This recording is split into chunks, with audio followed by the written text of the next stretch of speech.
And welcome to the 2024 mid-year congregational meeting of First Universalist Church of Minneapolis. My name is Sarah Hedge, and I am the board vice president of our board of trustees. I use she, her pronouns, and I am a white woman in her mid-40s with long brown hair with a little glitter sprinkled in, some people might call it gray, and blue eyes, wearing an orange sweater dress. Our board president, Jeff Snyder, is unable to be with us in person today, so I will be acting as chair. I am happy to be with you here today, and I call this meeting to order. This meeting is a multi-platform one, so welcome to each and every one of you. Whether you are joining us in person in the sanctuary, live streaming on Zoom meeting mode for the verified members, or on YouTube. Welcome to our verified voting members, and welcome to friends and observers as well. Thank you all for taking the time to be here today as we discuss the present and future of our church. Please note that after the official adjournment of the meeting today, we will have 5 minutes for people to share announcements for the good of the group. Please stay if you are able. Again, thank you for being here today. And I also bring good news. We have a quorum. So voting members in person, please be sure you have registered and have your voting cards with you. They may be green or they may be white. There is no difference. It's just we didn't have all the same color. So you're all the same delegation status. And if you are in person and have not yet registered, you can still do so in the Cummins room until 1:15. It's now outside in the narthex. Fabulous. Just right here. Perfect. So even easier, if for some reason you forgot to get your card, go ahead and do that. Voting members on Zoom, you're already registered. Presidents on Zoom will allow you to vote in the online polls. And we have a wreath. Thank you, Sarah.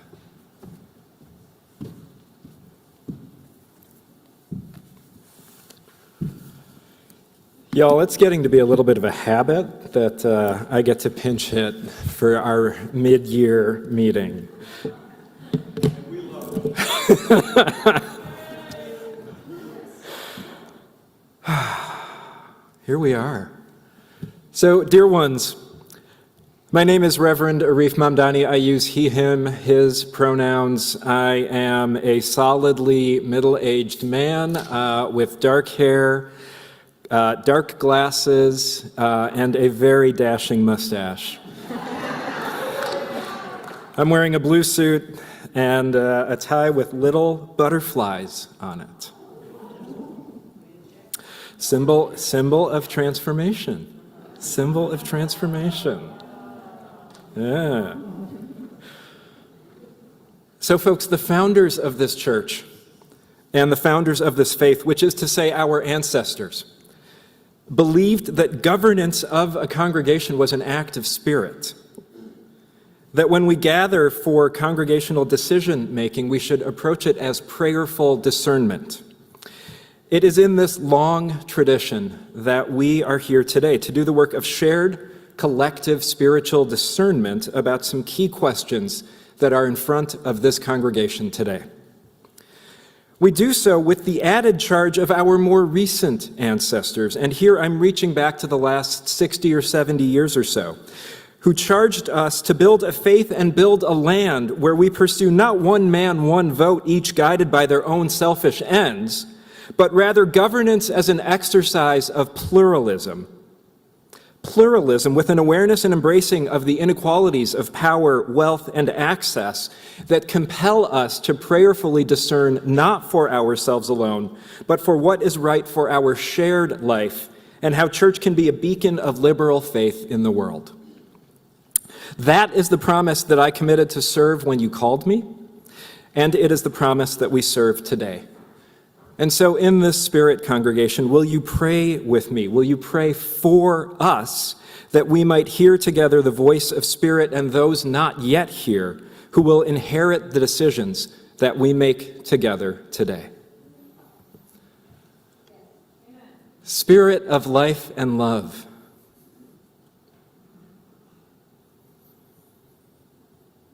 source of reason and radiance that animates and endows our lives.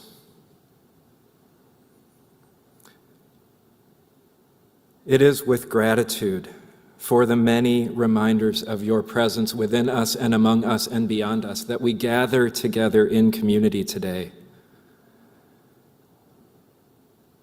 To listen for the intermingling of our voices,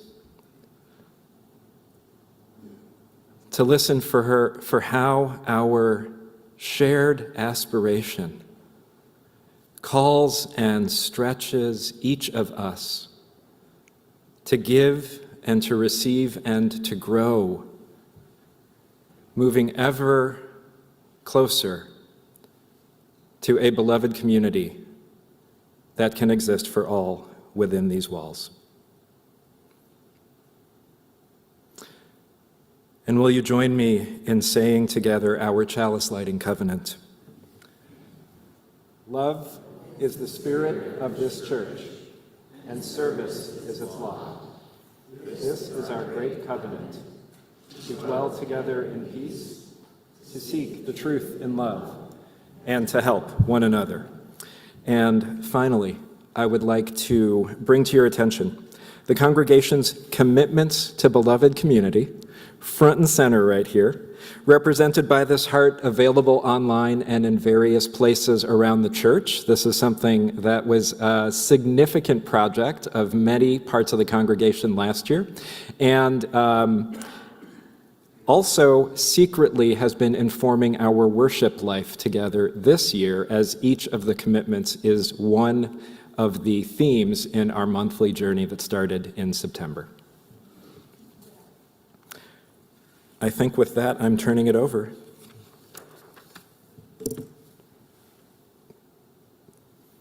Back to Sarah, I believe.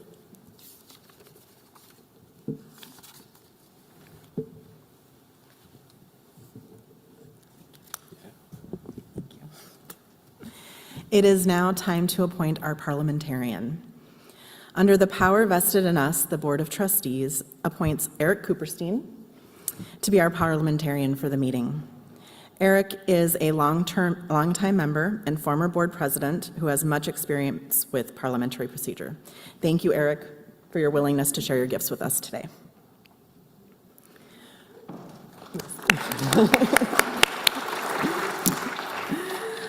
Moving on to the next item.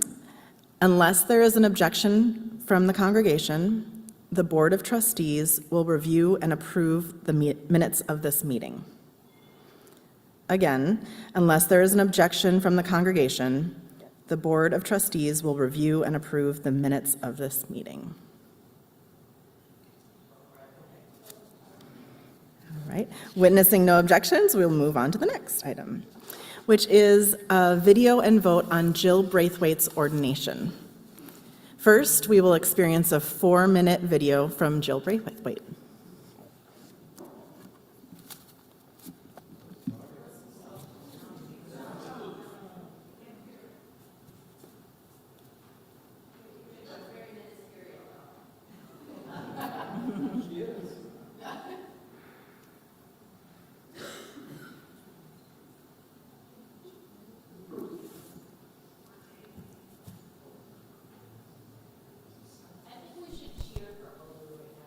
Yes.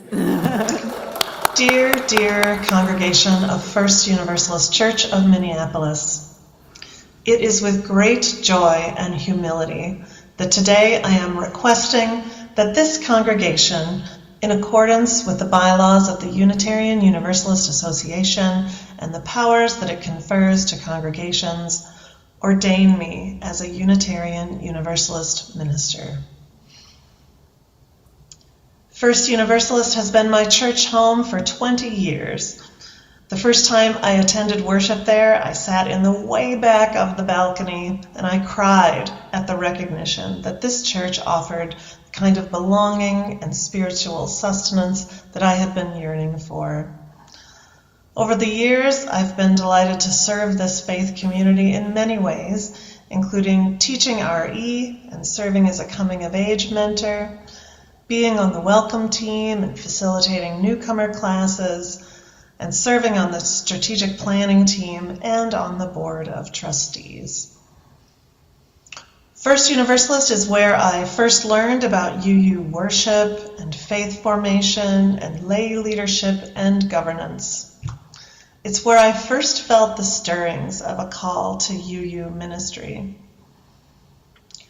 My ministry is firmly grounded in connection, love, and joy, as well as a reverence for the essential interconnectedness of all beings. I bring to ministry the experience of a 30-year career in book publishing that includes leadership in product development, marketing, and executive teams. I completed a Master of Divinity degree in December of 2022. In seminary, I relished the intellectual rigor of theological studies as well as the practical skill building of vocational studies. My passion for the arts shows up in my worship and preaching skills, in my clinical pastoral education unit as a chaplain intern. I honed my pastoral care skills as well. And in my year-long full-time ministerial internship at the UU Church of Minnetonka, I integrated all the aspects of congregational ministry and confirmed my call as I practiced all those aspects. On December 1st,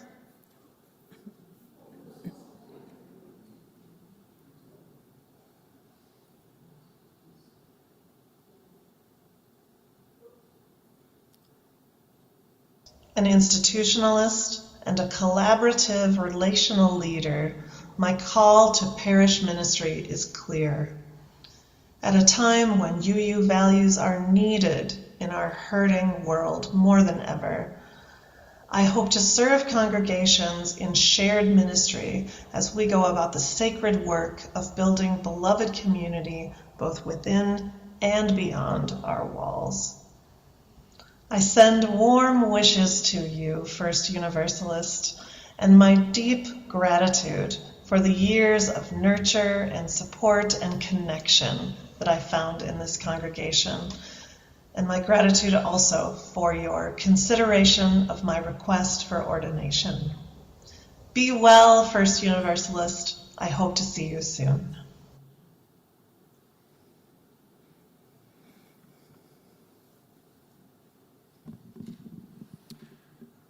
Madam, do I have to turn this on? Oh, there it is. Okay. Madam Vice President and friends here in the room and friends online. I'm not sure which one of those cameras is live right now, but I do know we communicated with Jill, and she's among those online watching this as we have my friends here confirm that. My name is Lou Quast. I'm a gray-haired white male, use he, him pronouns, and I've got on khaki slacks and a blue plaid shirt and a fleece vest. And I am delighted on behalf of the Board of Trustees of First Universalist Church to move that our church ordain Jill Braithwaite.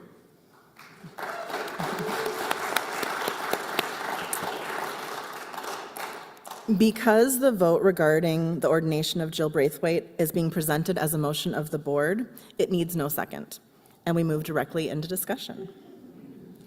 If you would like to share your thoughts or questions with the whole group in the meeting, there are ways to do so.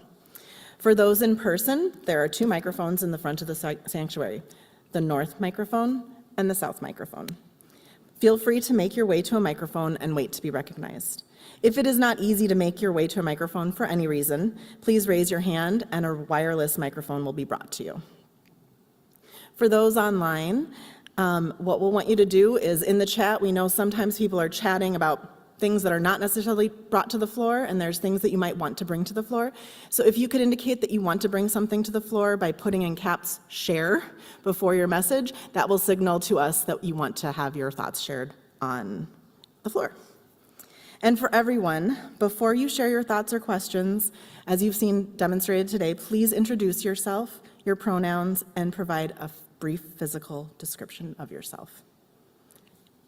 Is there any discussion?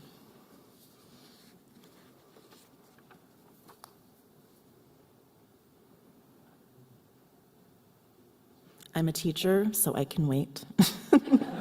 I won't wait too long, but is there any discussion?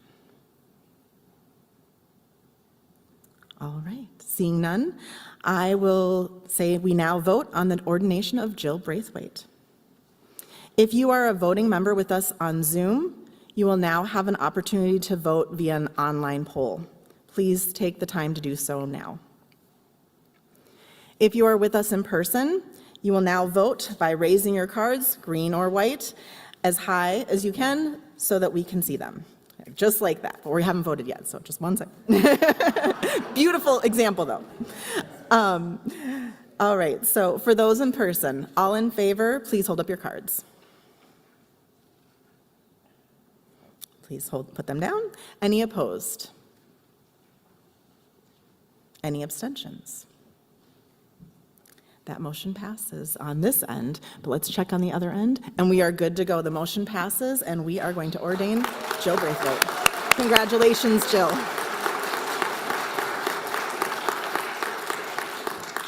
Yes, congratulations, Jill Braithwaite. We are very happy to support you on your path to ministry. The next item on the agenda is a discussion and vote on the proposed visionary goals. But first, the board would like to provide a little bit of background on these visionary goals.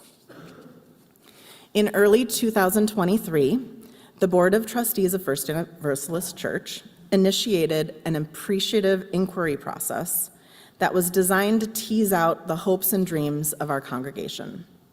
And that was used as a basis for developing a new statement of visionary goals. This process engaged roughly 160 people through in-depth workshops and collaboration sessions, including large and small group work, outreach and engagement of marginalized communities in the church, and specific engagements with children, youth, and families, as well as young adults. Using the results of that process, and led by our consultant, Laura Park, last year's board created a draft set of visionary goals, which were presented to the congregation this past fall by this year's board. Last fall, the board then sought the congregational feedback on the draft visionary goals through an online survey, informal conversations while tabling in the social hall after services, and an in-person feedback session after our October community dinner.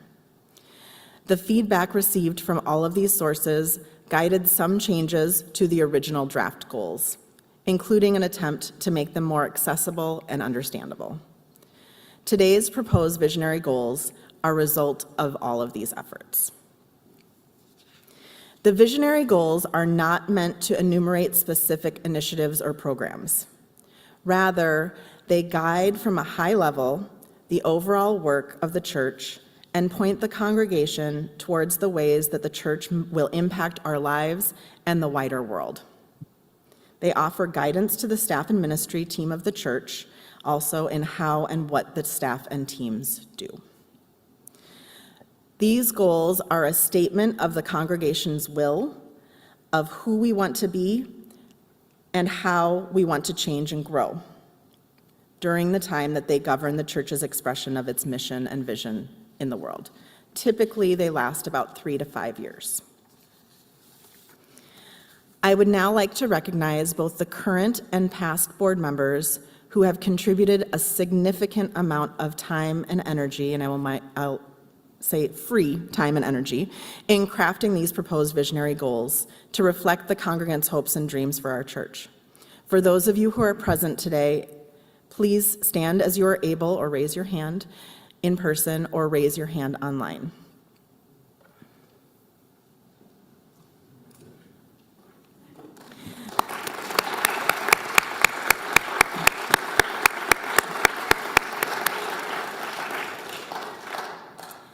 Thank you for your work.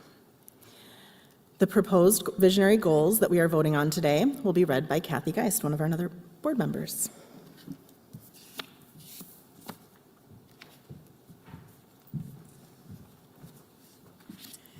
Hello, I'm Kathy Geist, she, her, tall, white and a little bit of brown hair left. And I'm absolutely honored to be able to read these visionary goals.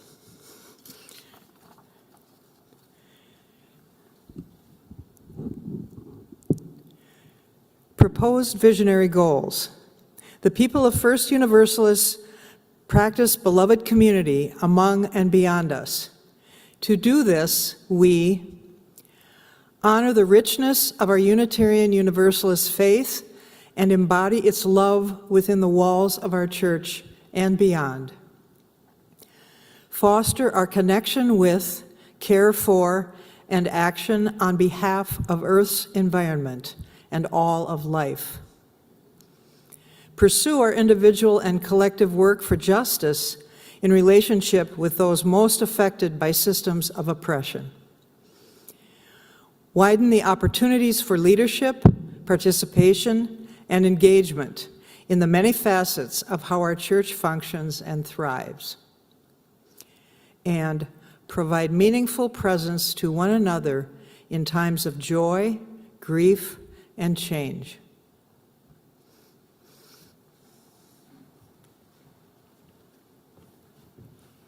Thank you, Kathy.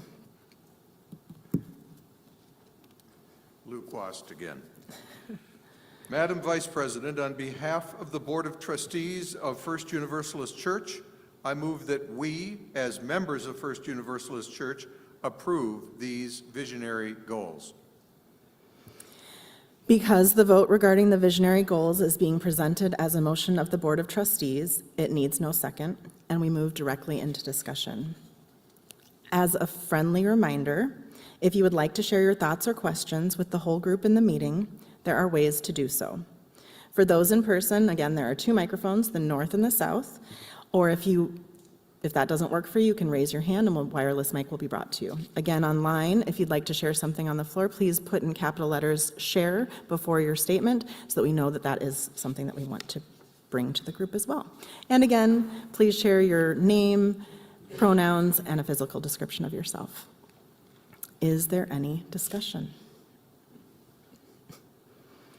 Madam Vice President, Lou Quast again. I move to limit discussion of this motion in the following manner: that each person who wants to speak for or against the main motion or subsidiary motion should be limited to 2 minutes, and that the total time for discussion of the main motion, including subsidiary motions, be limited to 20 minutes. Is there a second? Because this motion is a procedural motion, there is no discussion, and we move directly to a vote. This motion requires a 2/3 vote to pass.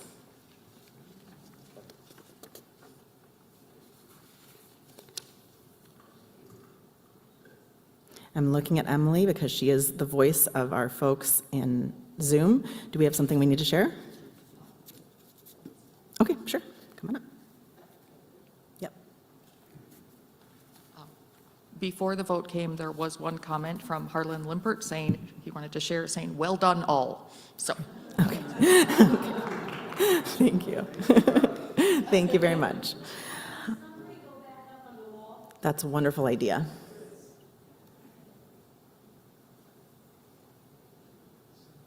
All right.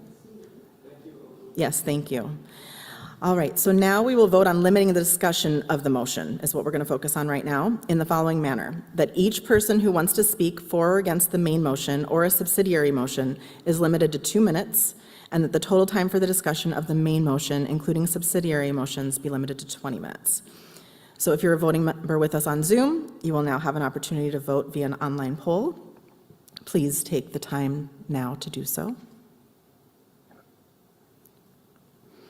If you are with us in person, you will now vote by raising your cards high so that we can see them. For those in person, all in favor, please hold up your cards. Okay, thank you. Opposed? Any abstentions? We'll wait for the Zoom results real quick. And the motion passes. So now we will move to a discussion regarding the approval of the proposed visionary goals. To best support each person who speaks in staying to 2 minutes, our timekeeper We'll signal you in some creative way when you have 30 seconds left. All right, so if you have anything to share, come up to a mic or share on Zoom or raise your hand.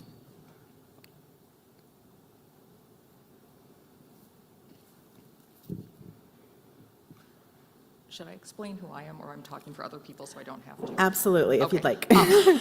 Hi, my name's Emily Binakta. I'm on the board, and I am the Zoom speaker, I guess, to make sure that you can hear what everyone else is saying. She, her pronouns. Tall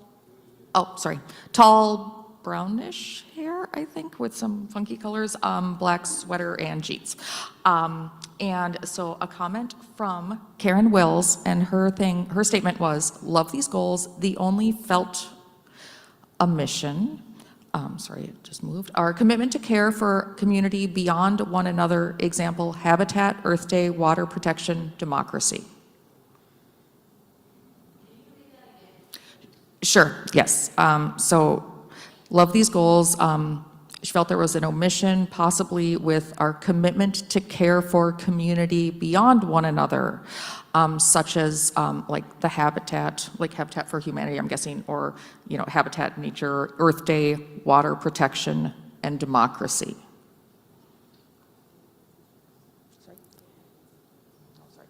And one more from Nancy Jones. Just a reminder that these goals have been massaged for months. It's not realistic to fine-tune language at this point.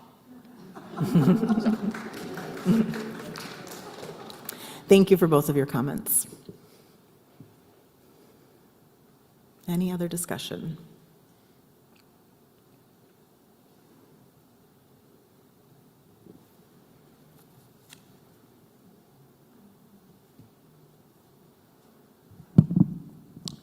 Hello, my name is Bob Friedman. I have been around the church here for about 22 years or so. For those of you who don't know, I was actually bar mitzvahed up here on this pulpit about 65 years ago. But for the last 20 years, I have definitely called this my home. I just want to comment on something during the 2 years or so that we've been discussing these visionary goals. I've been a part of several meetings online and in the church here. And quite often, what came up in the meetings that I was in anyway was talk about peace.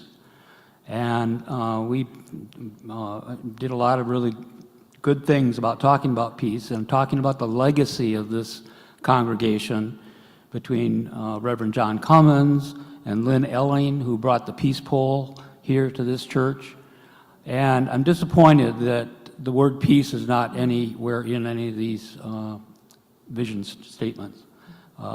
Social justice is there in the third visionary statement. But I think we have a legacy of peace here, and peace is much more than just about war. It's about inner peace. It's about the peace that we all have for each other. And in that thinking, I've always thought of peace as being an umbrella kind of vision for all 5 of these statements. And so I would really like to see the word peace and some ideas about what peace means to this congregation, past, present, and future, somewhere be in these visionary statements. Thank you. Thank you.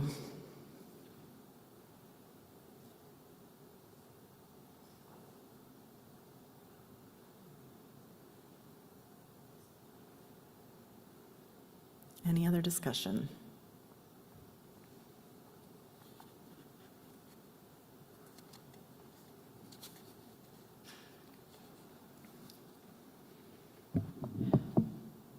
Peggy Lepick, she, her, white, Scandinavian sweater, made it myself. I just have a question for the previous speaker. Do you have any recommendations on how peace should be inserted? That, to me, is quite important.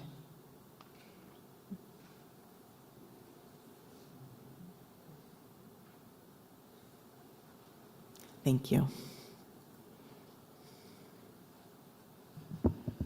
David Lepick, middle-aged white guy, plaid shirt. I was on the board when we developed the previous visionary goals, and I would like to reiterate the fact these are never going to be perfect for everybody. A huge amount of work has gone into this, and they aren't all the exact words I would have chosen, but I really appreciate the thought that went into it and the direction that it takes us, and that is the most important thing. If you want to work for peace, the word is not in there. There are a lot of words that are not in there. I am certain that 90% of the work is removing words. 90, and then you have to remove more words when you're done with that. So I see peace in here even if it's not written in there. I see a lot of things in here that are not explicitly in there. I do not see owl in there, even though I am an owl advisor, and that is a very important thing to me. So I love these visionary goals. The use of them is for the board to communicate where we want to take this church, and I feel that these do it for us in this time with the people and the resources we have today. Thank you.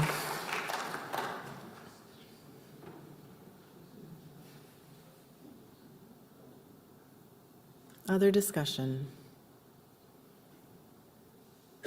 We don't have to take up all the time, but we have plenty still.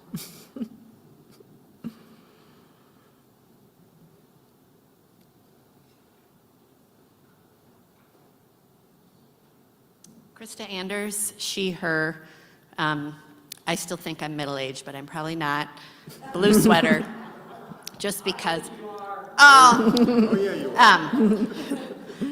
In my past professional life, I would have had one comment, which is 4 of the bullets end in a period and 1 has a semicolon.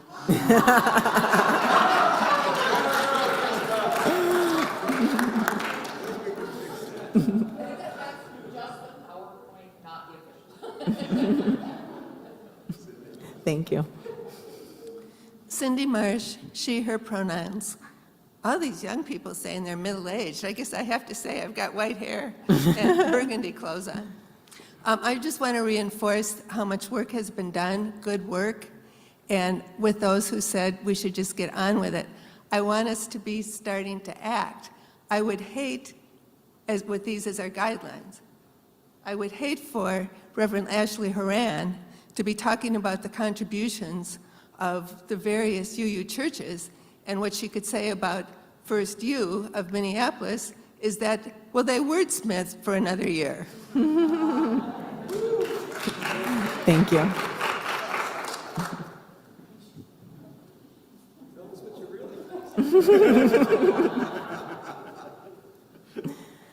Other discussion?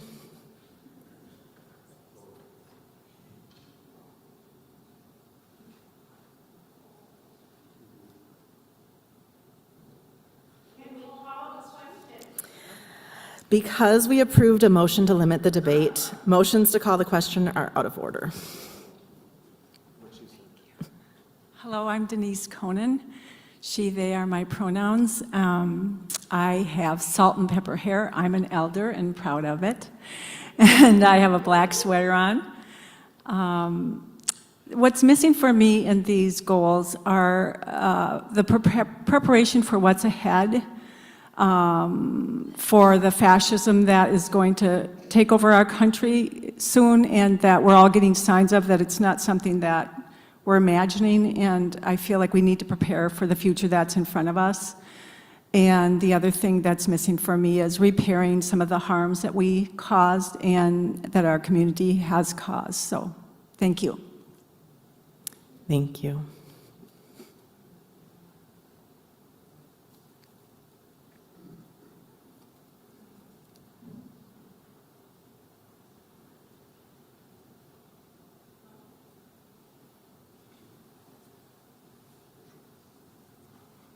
Hi, I'm Gary Hoover, 65-year-old white male he, him pronouns, kind of long, white hair and beard, black shirt, gray pants, black shoes. I'm grateful. Yeah, there's a lot. There's some words I'd love to see in there that I really would, that aren't. But hopefully we can integrate those words into the life of our church this year. And there are words in there that challenge me in a good way, and I'm appreciative of that. I'm especially appreciative that we are including the more than human life on our planet, and extending and deepening our circle of compassion to include all of life. Our kin, those trees right out the window there are our kin. And I'm just grateful. So I want to say a word of gratitude that, we're including some things that I think are really important, and then some of the words that really are important and powerful. I hope we bring those into the conversation throughout the year. So that's all I want to say. Thanks. Thank you. And I will add that these goals are the beginning. The interpretation is much deeper and will last over the next 3 to 5 years. So this is going to be unpacked and reinterpreted in various ways as we go. But thank you all for your comments. Is there any other discussion? Can I offer a song? Where you go, I will go. Where you go, I will go. And where your people are my friends. Thank you. Thank you.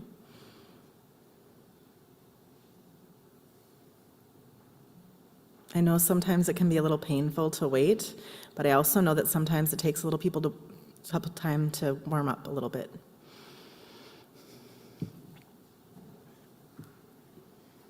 Hi. This is terrifying. You're doing great. I'm pretty sure this is probably feathered in there somewhere. I've been around here about 15, 20 years, and I've noticed our community becoming just slightly more diverse, and that's a huge wish of mine for this community.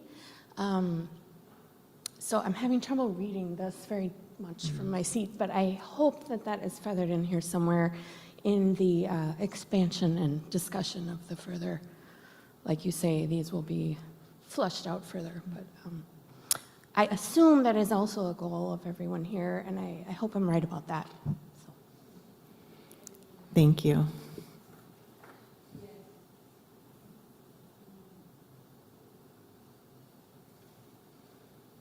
Other discussion?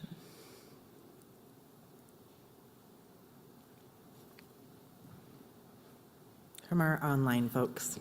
Hi, Emily Binocta again.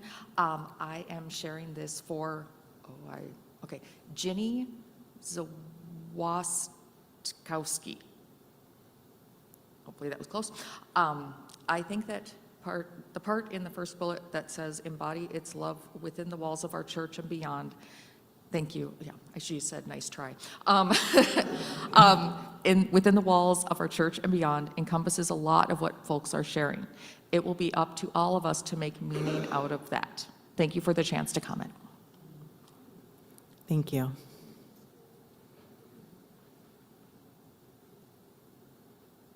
I'm seeing we are at about 11 and a half minutes so far in our discussion time.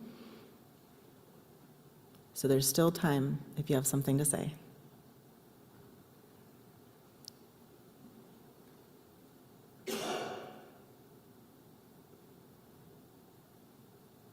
Is there any other discussion? I'm going to go into the 3-time question. Is there any other discussion?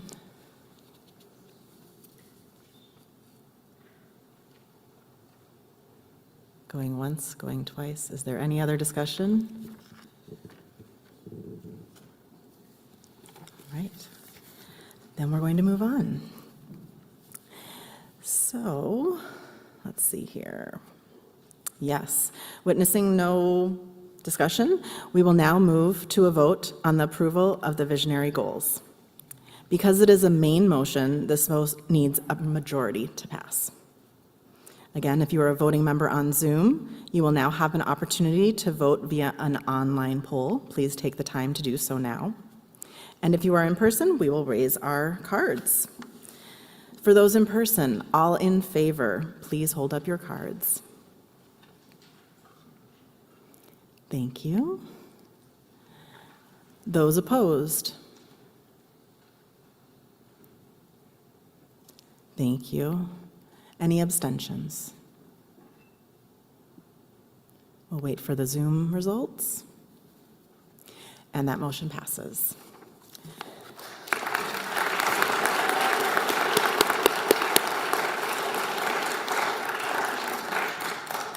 Thank you all for your thoughtful consideration of these visionary goals that will bring First Universalist Church of Minneapolis to the future and hopefully to our next best selves. We will now hear a work plan update from Reverend Arif and Reverend Ashley, followed by a Finance Committee and Stewardship update by Board Treasurer Mark Gorlick and Stewardship Committee Co-Chair Will Hegeman.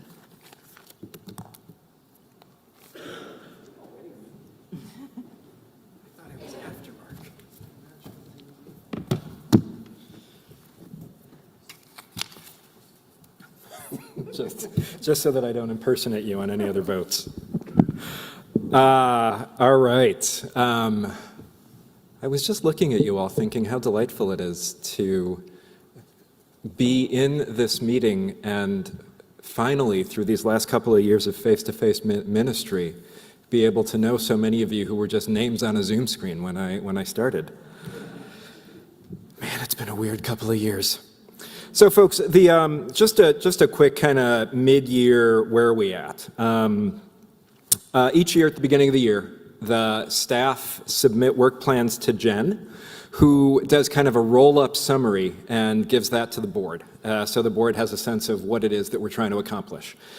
So what I'm going to try to do in a couple of minutes here is just kind of hit the highlights. The overriding direction of our work plan this year was to increase shared leadership, continue to build and rebuild shared ministry, increase transparency, and increase a sense of ownership of and in the congregation. Many of these are intangibles that are often best measured through self-report from congregants to each other, to board, and to staff. And we are hearing positive reports in all of these areas. Not exclusively, mind you, but we are hearing from you. We are hearing from you, and we are working to build and rebuild, and our direction is a good one. Our plan of work also included some key deliverables related to some of the more tangible aspects of church, and I want to try to summarize some of these. So these included things like onboarding Allison Connolly-Vetter in her role with religious education, bringing a significantly new board on board and really help that new board pick up what the board of last year had done, as Sarah was just sharing, in particular with the visionary goals. Renewing our alignment with our board policies. We did this through the creation of a governance team, relaunching a finance team, relaunching a stewardship team, and creating means for increased communication and transparency throughout the congregation. Midway through the year, we have made substantial progress on the majority of the items that we have set out to. So much so that when I asked program directors to share their highlights, the list was too long to read to you all. So I elected to convey it in this word cloud. Olu, can we project the word cloud? Now, once this is up here, I'm tempted to treat this like one of those beginning of the year memes, right? The first word that you see is an invitation to you to get more connected to that part of church. So I want to call out some of the key pieces here. There is so much that has been happening in the children, youth, and family ministry. Allison's bullet points took up like an entire page. Some of the key things to call out are the youth leadership team. We heard from a member of the youth leadership team earlier this morning in worship. I'm not just saying that because she's my kid. The youth leadership team is really incredible. In a year with a new director in the children, youth, family ministry role, we took a group of 11 youth, 10 youth to Boston, and we came back with the same amount that we left with. If you've been to any of the Wednesday night community dinners, you have seen an ever better merging together of how we are bringing together a multi-generational community, right? There is dedicated programming and space for the littlest of littles amongst us, as well as programming that speaks to teenagers and on up. We are, particularly in some of these Wednesday night gatherings, that sense of us as a multi-generational community is palpable.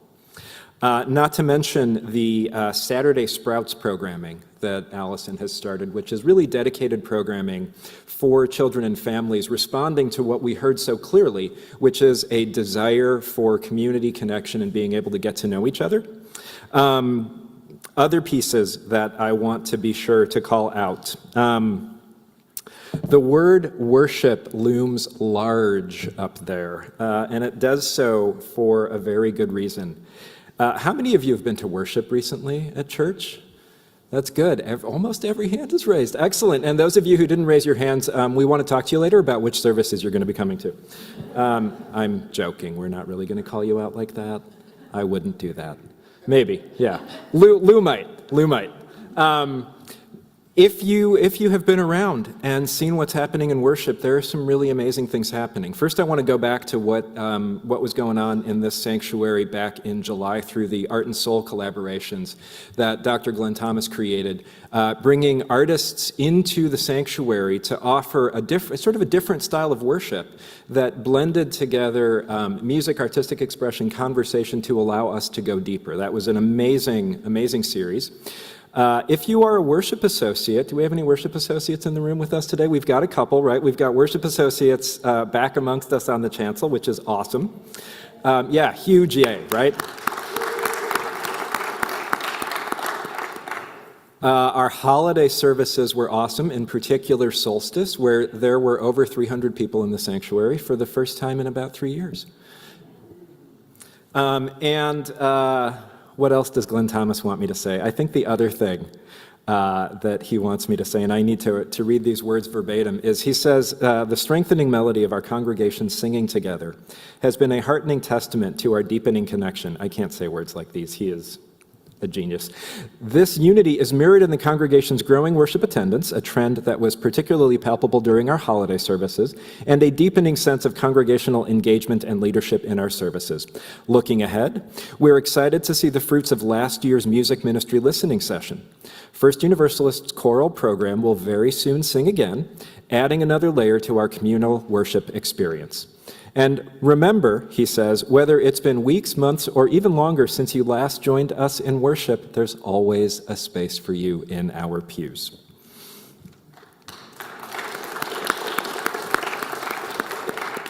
The other thing that I want to be sure to call out, there's a couple things that I want to call out. One of the biggest is something that you actually probably have not noticed it, given that the winter has been so warm thus far, but Jim and Tracy of our facilities team are now Smart Salt certified by the Minnesota Pollution Control Association, which means, we should clap for that. That's really exciting, right? This building, the land that we occupy, is one of the most direct ways that the congregation impacts how we treat our earth. By becoming Smart Salt certified, that's a tongue twister. Basically what that means is that we are committed to improving the quality of the water that comes off of our building, in particular in how we keep our sidewalks and parking lot clear of snow and ice during the winter. Now, we haven't really been able to experience it all that much this winter. But when the winter arrives again, and it will, one of the things that you'll notice is that we're using a lot less salt. And that is because, as we have learned, it takes very, very, very little salt to render unusable a ridiculously large amount of water. So this is just one of the ways that we are living out our commitment to be good stewards of the land that we have and how it impacts the wider earth. The other big thing to call out in terms of facilities and building use is that our use of the building is just increasing by leaps and bounds. So this last couple of months, since September, We are hosting more and more external organizations. I want to name a couple. If you are connected with the Land Stewardship Project, Minnesota Interfaith Power and Light, or SATOOL, they all have held events here, including SATOOL's annual gala, which was held downstairs in our social hall. We are exploring a relationship with the Gay Men's Chorus that we hope results in them using this space as their, yeah, right? This is like, you know, yes, this is good. This is exciting. Things are, I mean, in some ways, the big picture for me is that we are returning, and we are returning at the speed of church, right? Church moves slowly. The world moves slowly. It's okay. Things are moving in a good direction. The last thing that I want to say is that you may have seen Brad and Jai, our finance team, looking very harried, in particular the last couple of weeks. If you happen to see them, or you know what, honestly, even if you don't see them, send them a note. They have been kind of the pointy end of the stick, so to speak, in transitioning us yet again to a new database because Blackbaud ended their support of the database that we were using. So that's why they have been looking like they're tearing their hair out, because they kind of have been. It has been a massive amount of work. We are in a new database now called Breeze. We will be rolling more of it out to the congregation in the coming weeks. But so excited that that is done. Yeah. Two things on that Brad wants us to know. The first is that the membership directory is being built and will be rolled out soon. The second thing, and this is really important, reading Brad's words, if you had a recurring gift that was being processed through ACS, or, remember ACS way back when? Or through Blackbaud, recurring gifts need to be transferred. So if you have a recurring gift, and we can't just say that we have your credit card information and take it from one database and put it into another. They actually really don't like it when we try to do that. So please contact Brad or Jai so that they don't have to reach out to you to do that. I want to see if there's anything else that I want to be sure to call out. I think the last thing that I want to be sure to call out is that through all of these things, this church continues to be a beacon of liberal faith in the world. And it does so because of the strength and the power of you all as the devoted members of this church. It is your enduring commitment to the Universalist message that has informed and guided this congregation for over 150 years, that no one is outside the circle of love, that no matter what has happened, healing and reconciliation is right here for the making, that we can all be love's people when we open ourselves up to that larger love. That commitment is strong and vibrant and growing here at First Universalist Church. Thank you.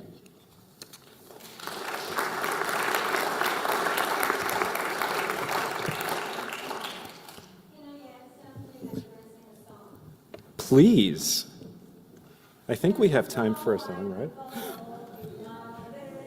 Where you go, I will go. Where you go, I will go, beloved. Where you go, I will go. And your people are my people. Your people are mine. Your people are my people. Your divine, my divine.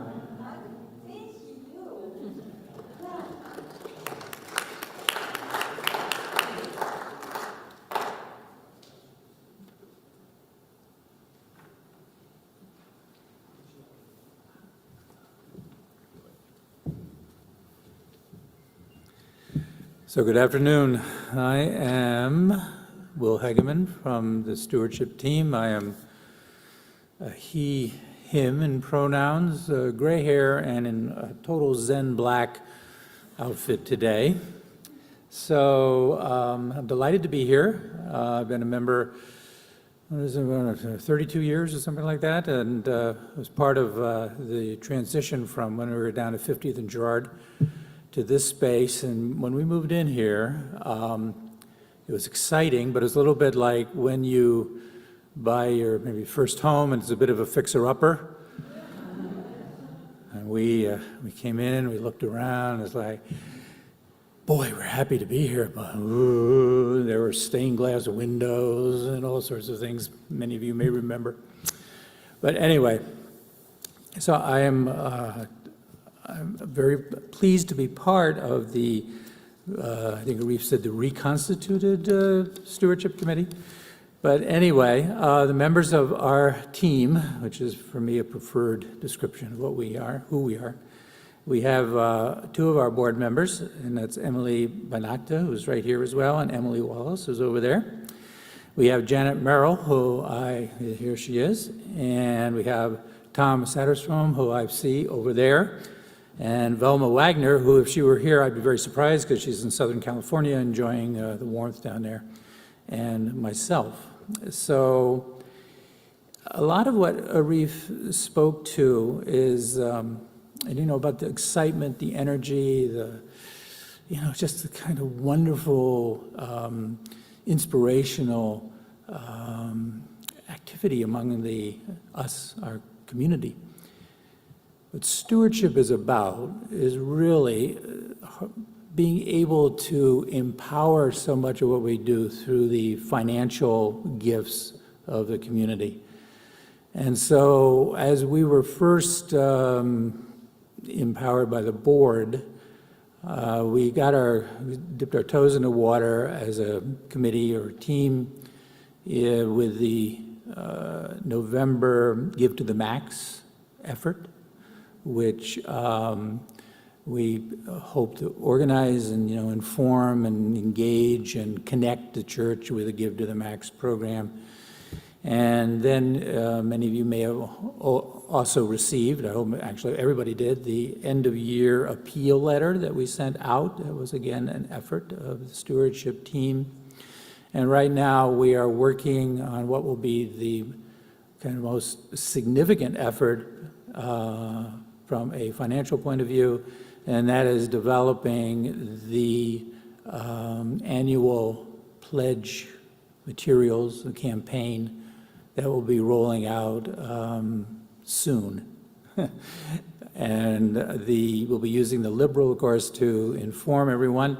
And I hope that within that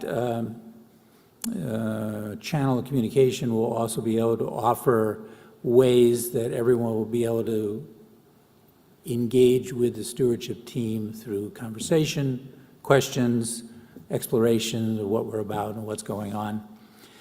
So that's it in brief. I hope to have a lot more that we can share with you over time and from the pulpit. So thank you very much for all that you've been doing for us. Thank you.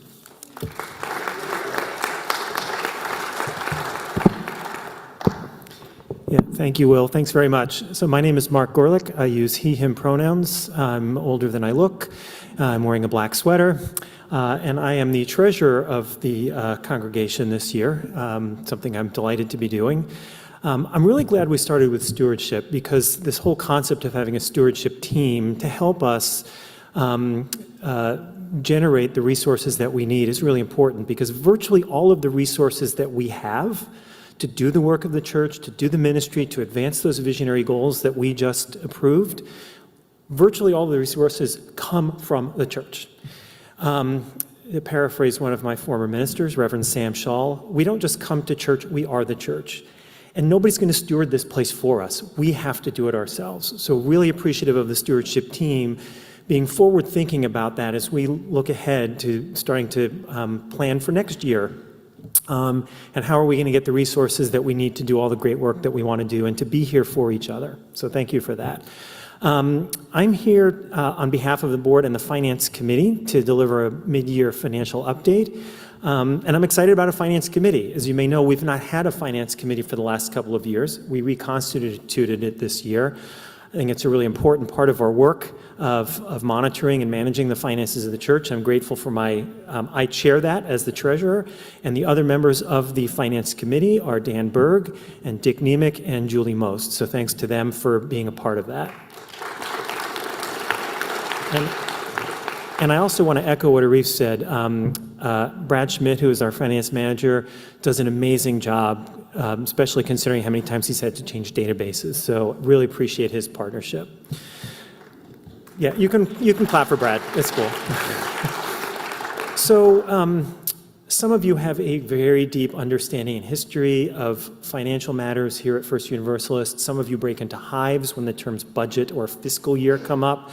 So I just want to do a very brief reminder of our financial cycle, and then I'll give you an update on where our current status, where we are in our current cycle, and then our assessment, the board, finance committee, and the staff's assessment and plan of what work we need to do for the rest of this fiscal year. So our fiscal year goes from July 1st of one year through June 30th of the following year. That alone can get confusing for people because when we talk about years, what year are we talking about? So we are currently a little bit more than halfway through the 2023 through 2024 fiscal year for First Universalist Church. The finance cycle has three components to it, and it actually starts before the fiscal year starts, and that's the pledge process. It's really important because, as I said, nearly all of the resources that we have available to us come from congregational giving. So typically in the spring, February, March, April, is when we ask members of the church to commit to make their donation for the following fiscal year. So last spring, we had a pledge drive. We asked people to make a commitment, a pledge of the donations they would make for the coming year. Then the second part of the cycle is the budget process. We look at the pledges that people have made, the income that we can expect from that part of congregational giving. We have years of experience to project other congregational giving, the things like what we expect to get from our Sunday offerings and special appeals around the holidays and for the Boston trip and things like that. And then the staff and the board collectively put together a budget, matching the expenses that we are counting on, and a revenue that we're counting on, and then the expenses that we anticipate. We put together a budget that hopefully is in balance, or ideally even a little bit surplus, so that there's some wiggle room. And then that budget is then reviewed, presented to, and approved by the congregation. So the board doesn't approve the budget, the staff doesn't approve the budget. We put it together, congregation approves it at the annual meeting in June, and then the fiscal year starts a few weeks later. The third part of the financial cycle is the monitoring process. When we put together a budget, it's a series of estimates, hopefully good estimates based on experience, based on what people have said they're going to do. But we also then have to, as the year goes on, match the reality, the actual income and the actual expense with what we projected at the beginning of the year. So we do that monthly. The staff puts together detailed reports. The finance committee reviews them in detail, and we review them at our board meetings. The summary of those, including the figures, are in the board packet. So for those of you who don't get hives about this stuff and you want to review it, those board packets are on the website. You can always go and look at that. Quarterly, we then work to sort of project where we think we're going to end the year. So at the beginning of the year, we have some pretty good guesses, and then each month we get some more data on where income is actually coming in, where expenses are actually coming in, and then we can project out to the end of the year. So we did that end of the first quarter, end of the second quarter. And so where we are right now is we now have projections for the end of the year based on our results for the first 6 months of the fiscal year, July through December. Questions about the process? Okay. So the current year budget, the 2023-24 budget, we projected income of $1.46 million. Okay, just under $1.5 million.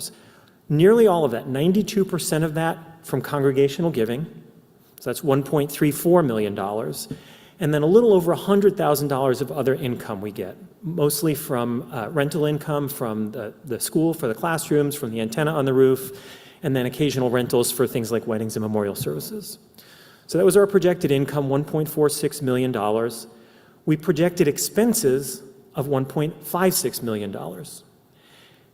As is typical of a church, most of that, 77% of that, is for people, salaries and benefits for our ministers and other staff. That's about $1.2 million, and then the other $300,000, roughly equal portions of administrative expenses, buildings and grounds, and then direct program expense. So we approved a budget that had 1.46 million in income, 1.56 million in expenses. We budgeted for a deficit this year of about $100,000. We had a lot of discussion about that at the annual meeting, I remember, because we don't like projecting a deficit. It's certainly not something we can do on an ongoing basis, not sustainably. But we also recognize that we were at a time in the church's life where we were going through a lot of change. There'd been a lot of upheaval with COVID and all of that, frankly, some conflict within the church, and we recognized that we were at a point where we probably did need to run a little bit of a deficit so that we could get back on track with that without threatening the ability to do the work of the church and the ministry of the church. And we thought that $100,000 deficit was manageable for the current year. So that was the budget that we approved. Where we are right now, projecting to end the year, so in June, is that we're projecting that income will actually be $1.21 million. Okay, so a shortfall in income of around $260,000. Okay. On the expense side, we're running very close to what we budgeted, slightly over. We think that we'll end up less than 1% off, about 1.57 million in expense. So the expenses are tracking pretty much on target, but the income is tracking quite behind. And nearly all of that is from gaps in congregational giving. That includes pledges that were made that are not being fulfilled, so commitments made that are not being paid, and then shortfalls in other forms of fundraising compared to what we had projected. So that leaves us with, we had planned a deficit of $100,000. We're now targeting toward a deficit of closer to $380,000. Big number. Okay. I will pause there before I give sort of our assessment and our plan going forward. Again, I'm not showing figures because I'm just trying to tell the big picture. I've got all kinds of detail. You can look at it in the board packet. I'm happy to talk to anybody who has questions about specifics. But the big picture is we're way behind on income, on giving, congregational giving. We're very close on expense. So I will say a few things as we've talked about this, and I've had a lot of conversations around this. We've had conversations at the Finance Committee, at the board. I've talked to the ministers and Brad. The first thing I will say is, my opinion, we need to and we will do a better job. I shouldn't say better job. We will tweak our budgeting process going forward. And in particular, I think that we had placeholders for fundraising without a specific plan for how that fundraising was going to happen. We didn't have a stewardship team last year. We have a stewardship team now in place. I think that's a large part of what we want to do is to say, how can we be more specific about saying, how are we going to provide, do the pledge drive so that we can generate the pledges? How will we put systems in place to get the pledge money that's been promised? How will we plan fundraising of other types? So I think we are on track to do that. Honestly, I wasn't on the board when the budget was made, but I was part of the congregation. I didn't ask those questions at the annual meeting, and I could have. So on behalf of the board and the Finance Committee, we're committing to try to do a better job going forward of those projections. Second is, this is a revenue problem, not an expense problem, and I think it has to be a revenue solution. Now, Jen, like any good leader would do, has started to put together thoughts about what expense reductions we could do if those are necessary.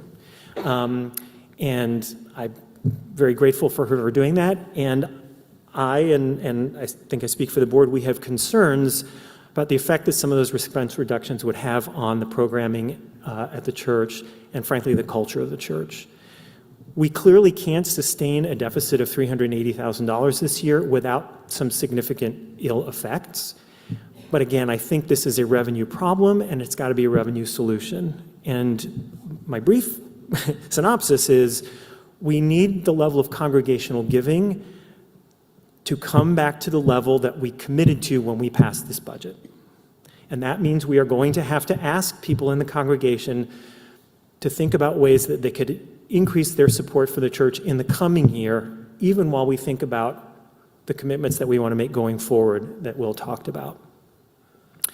Now, one piece of information I didn't share, I did actually allude to it in an earlier column in the Liberal, and that's another thing we're trying to do is increase transparency and have regular updates in the Liberal. Our gap would be even worse if not for the fact that early on in the year, over the summer, when we saw how pledge income was not coming in as we expected, An anonymous donor came forward with a $100,000 gift for this year. It is a huge amount of money. Absolutely applaud that person. I don't know the specifics because I actually don't know who this anonymous person was, but for anybody, that really requires reaching deep. You don't make a gift like that without really reaching deep. And so that's something that we are asking people to do, is to reach deep, to think about what this church means to you, to think about these beautiful visionary goals that we've approved, to think about the beloved community that we are all part of, and to think about how you can reach deep to help support that through this year. Now, some of you have already reached as deep as you can, and you're not going to be able to do more, and that's okay. We say this every week. Sometimes we can participate in the sacrament of giving. Sometimes we have to participate in the sacrament of receiving. That is fine. Some of you have already stepped up. We talked about the Give to the Max, the year-end appeal. That yielded some money. That's beautiful. And we need to do more, and we're going to ask you to think about ways you can do that. So, you will see columns in the Liberal.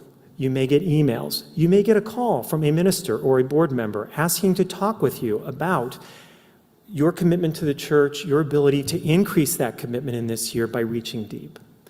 And my ask to you is to read those columns, read those emails, take those calls, and to give some deep thought to how you can help us avoid the unintended consequences of the fact that our giving has not risen to the level that we said it would be.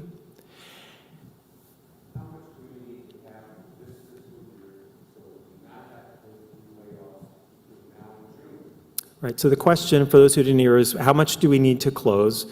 Ideally, I mean, we budgeted for a deficit of $100,000. We can manage that. So to get back on track to that deficit of $100,000, we would need to increase our total giving by $250,000 for the remainder of this year.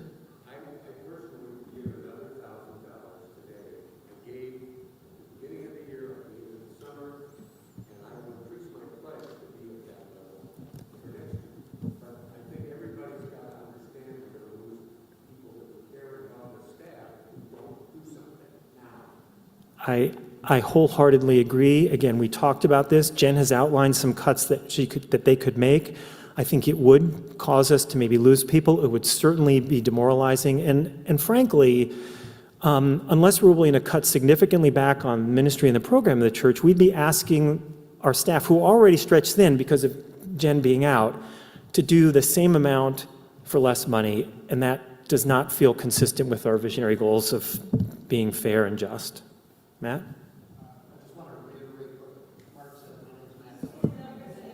Come up to the mic, yeah. I think that would be ideal because people online can hear.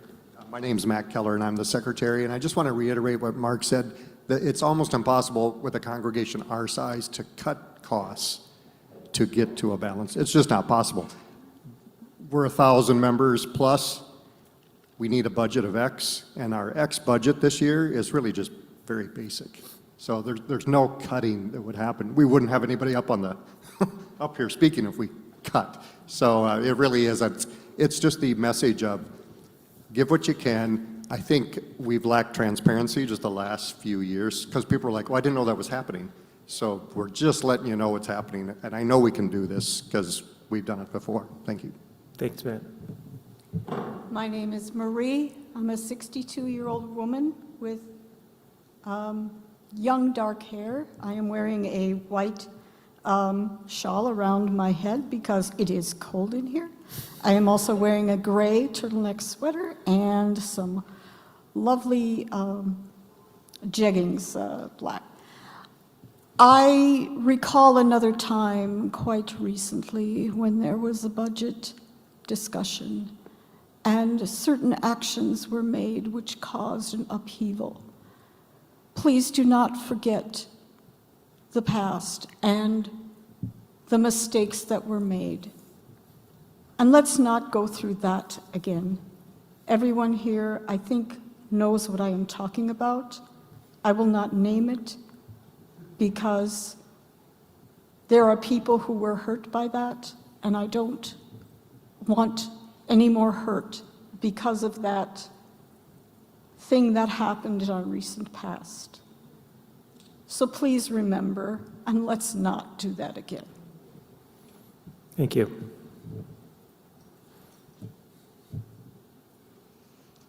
Hello, I'm Dallas. I use they and she, and I've got glasses on, some hair on my head, and I'm wearing a black coat. I wanted to ask a question about Blackbaud and Mobile Mission app.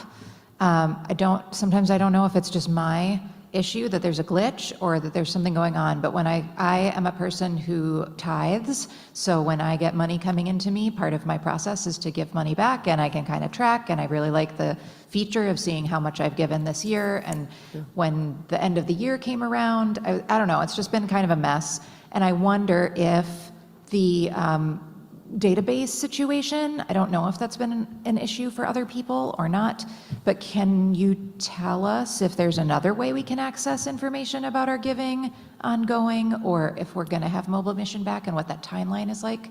I don't know if this is impacting other people's ease of giving, but today I tried to give during the collection and couldn't, so I think it's a big issue, at least for me. Thank you. Thanks for that, Dallas. Arif? So Ashley is sharing with me that there was a different link that was up during the collection today to be able to give.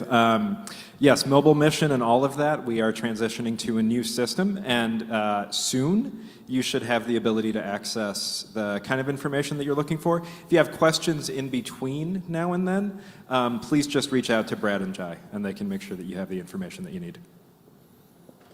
Thank you for that answer, since I didn't have it.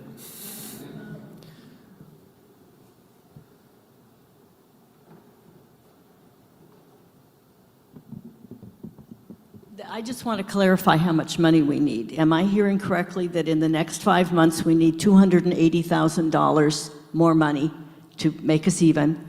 And then pledges have to go up by $360,000 next pledge year? So for this year, it's $260,000. 260. 260 would get us back to what our budget was in terms of With our budgeted deficit of $100,000 $100,000 loss, deficit, okay. right?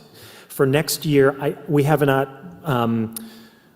haven't yet seen the numbers for next year's pledge drive, so we will be looking at that in the next couple of weeks. That pledge material will be coming out, so we'll be asking people to make pledges for the coming year to accommodate next year's budget. And I would expect that that would be an increase over what we had received this year in pledge income, yes. Of about $380,000. If you say that, yeah, okay. Yeah. I just really need to hear these numbers clearly, because that is huge. So at a very gross level, yes. If we want to get back to an even budget, if we assume expenses are relatively constant, then it would be the current gap plus 100,000. Okay, I just wanted to fully understand it, because I'm one of them who will dig deep. Yes. I did an email to Cyber Coffee Hour last year, and I talked about the DuPont Avenue moment. 30 years ago, 50, how many years ago, Kathy, would that have been? Okay, anyway, the church was down to, I say 12 members, but it might have been 30. And a group of people from First Universalist Church met at a house on DuPont Avenue and said, we're worth digging deep and making First Universalist thrive again. And it did. But I think we're back at a DuPont Avenue moment, and we all have to dig very deep.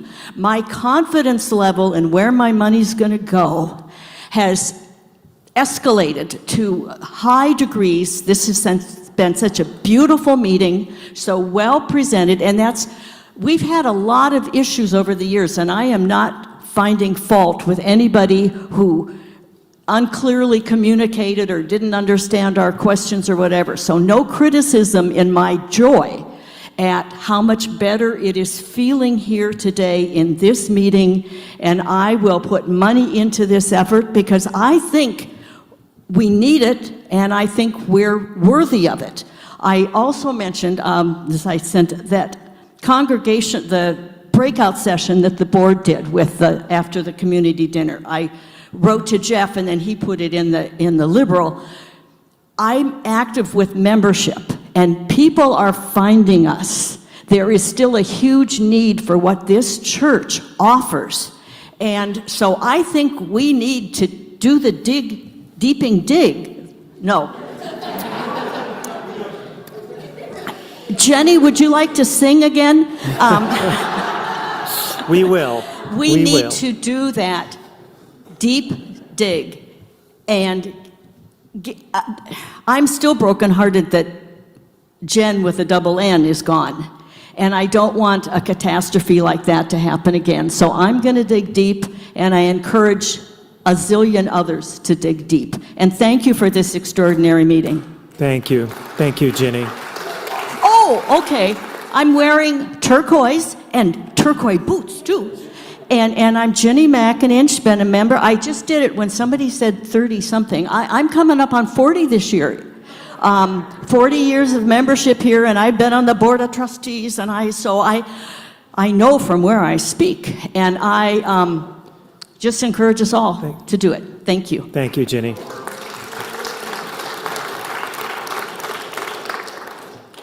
David Lepick, he, him, still wearing a plaid shirt. Thank you. And I just want to say a word about joy.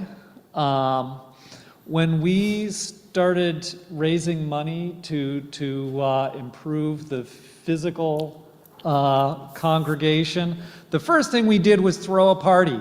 And we had experts come in and say, the first thing you do is throw a party, because people give when they feel good. And I'm not about to guilt you into feeling good here, but we are in a world that wants to feed us despair.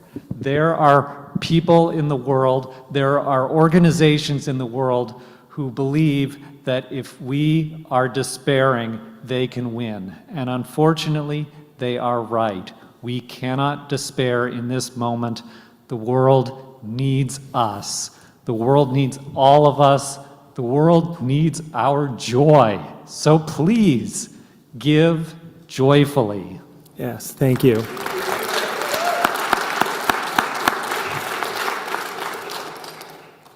Yeah. Hi, I'm CT Neil Herman. Not quite middle-aged, not ready to own that yet. Thank you. Black curly hair, beard with a white streak that's vitiligo and not old age yet. Yeah, I just wanted to speak on behalf of, my ex-husband, who you might have known, my 2 kids. My ex-husband and I moved up here when we were still married from a Unitarian Universalist church in Houston in 2017. And we moved to Minnesota because it was a place of hope where we could raise our family. And I used to say that we thought maybe it wasn't a good place to raise a family there. And in the past couple of years, I've started to change that and said, we knew it wasn't a good place. And we were the beginning of a wave that has been coming for a long time and that is really here now and is going to come, and even more as like the legislation against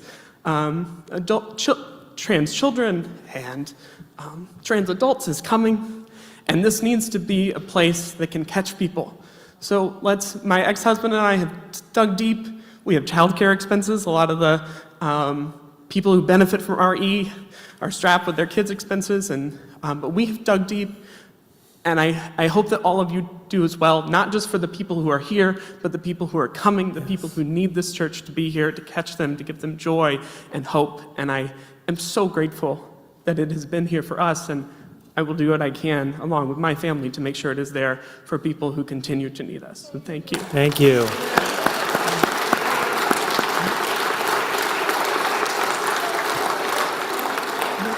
You know, I love this talking about joy because giving is a joy.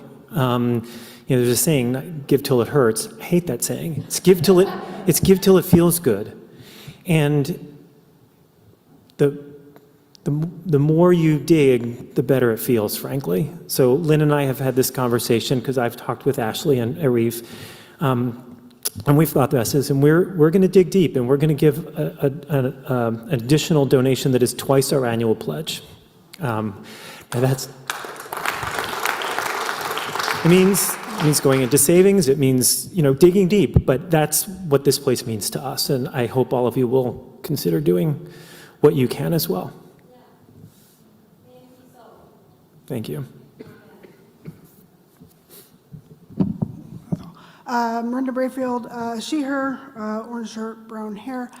So question, since the server's being updated, if we wanted to update our recurring pledges, what's the best way to do that? Or should we just wait until the system's updates? We'll send out information about that with the system change for those who, and it is very helpful for those who make recurring pledges because the follow-up process is much easier. So thank you. Janet? I'm Janet Merrill, and I'm she, her, and I have blue on. I just want to tell you how I have been going to the board meetings online just because I like to know what's going on. And this board is fantastic, and I just want you to know they have been coming. You see them in the social hall. That meeting that you had, that you asked for input, was so great. And Lou talking about how he's studying policy governance, and I mean, we had complaints that there wasn't transparency, we didn't get to see people to talk to them. They are really stepping up to the plate and telling it how it is with the money. So yeah, we're going to dig deep too. Thank you, Janet.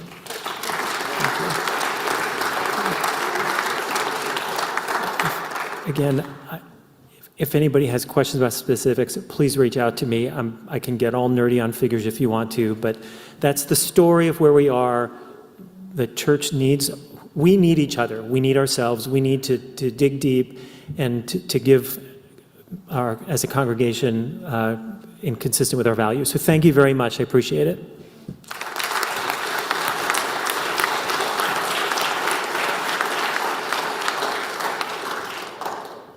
Now we'll hear some closing words from Arif. You know, there's only one way to close this meeting.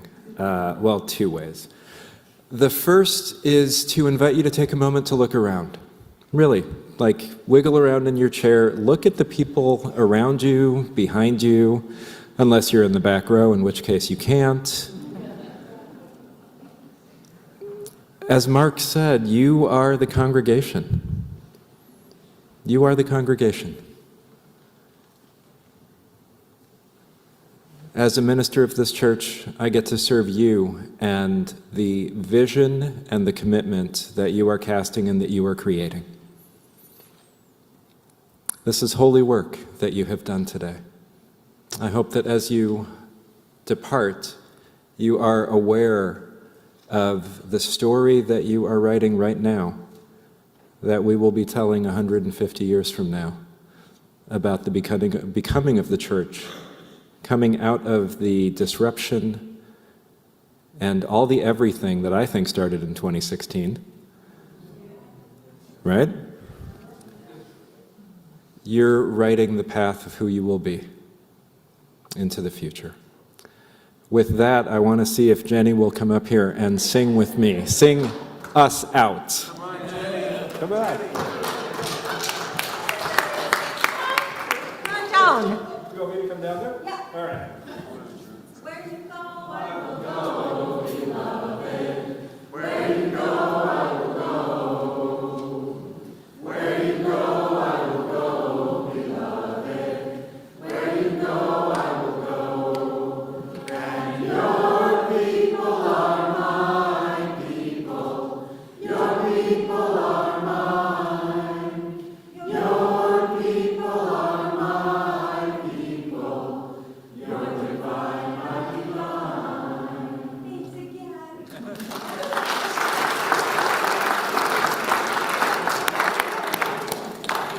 What a beautiful way to end this meeting. Unless there is any objection, I declare this meeting adjourned.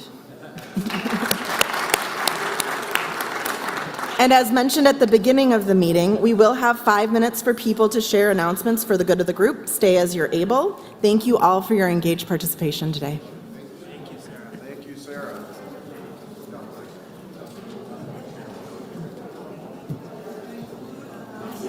Whatever you want.